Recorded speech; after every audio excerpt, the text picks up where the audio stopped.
You didn't lose your freedom because you were weak. You lost it because you were useful.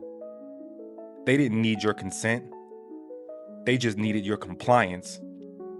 And the moment your survival depended on saying yes, your choices stopped being real. In Cyberpunk 2077, Phantom Liberty, Songbird is not introduced as a villain or a hero. She's introduced as a tool that already knows too much. She works for the NUSA. She's a netrunner tied directly to the Black Wall, which is a digital boundary that keeps hostile AIs from tearing reality apart. And see, that matters, because everything that happens to her starts there. Songbird didn't volunteer to be a weapon. She was placed in a system that needed her abilities, and then quietly structured her life so leaving was never an option. And here's where this stops being about her. Because most people don't lose autonomy all at once. They lose it after proving that they're useful. And by the time Songbird realizes what the job really costs, the leverage is already gone. And if you've ever had a job, this will land. You didn't agree to everything you're doing now. You agreed to the role before the role expanded. You said yes to the title. Then the workload grew. Then the expectations grew. Then the consequences of saying no became visible. And at some point, saying no stopped being an option you seriously considered. Not because you're weak, but because you learned what no costs. And that's Songbird's position. See, her value is her access to the Black Wall. She goes where others can't.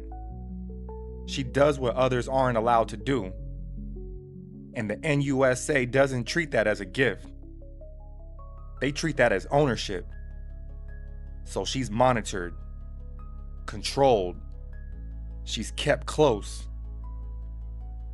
Not because they distrust her, but because they depend on her. And dependence changes the rules.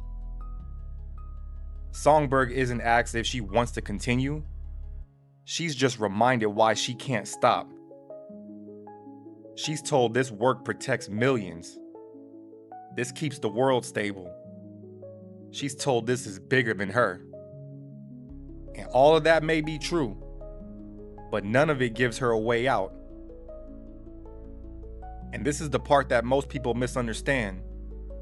See, Songbird isn't trapped because she never said no.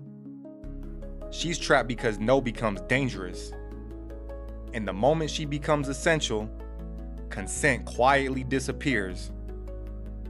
And if you've ever been the only one who can handle something, you already know how this works. In Phantom Liberty, Songbird's body begins to fail. Her mind is under constant strain from Black Wall exposure. The tech that keeps her functional is also killing her. And she knows it. The people above her know it. But the system continues anyway. Because her usefulness hasn't expired yet. And this is where the pressure sharpens. Songbird doesn't rebel because she hates the system. She rebels because the system has no plan for her survival. There's no exit interview. There's no safe landing. And there's no version of this where she gets to stop and still exist. So when she looks for another way out, it's not betrayal. It's self-preservation.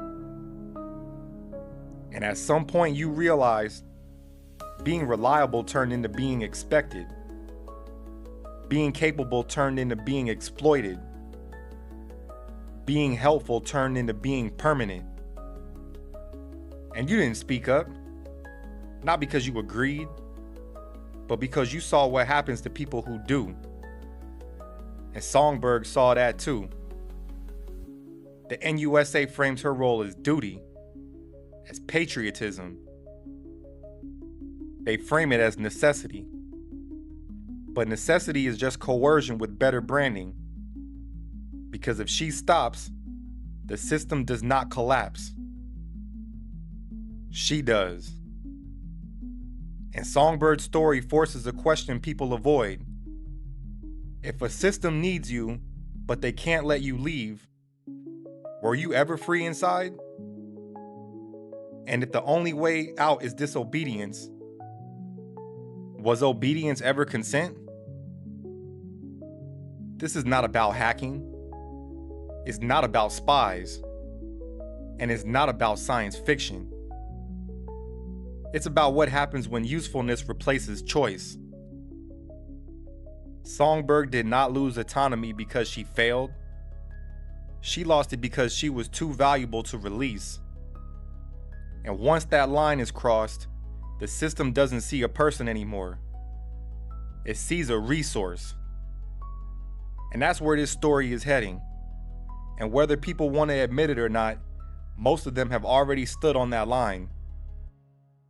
They just didn't have words for it yet.